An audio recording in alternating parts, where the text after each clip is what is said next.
আমি নবী কথা দিলাম রে, আমি নবী হাসরের ময়দানে থাকতে আমার একটা উম্মত জাহান্নামে নিতে দিব না। এই দরুদি নবীর পক্ষে থাকতে আপনারা রাজি আছেন কিনা?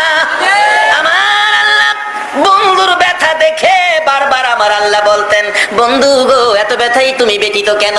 আমি আল্লাহ কথা দিলাম হাসরের ময়দানে তোমার একটা উম্মত জাহান্নামে নিতে দিব না।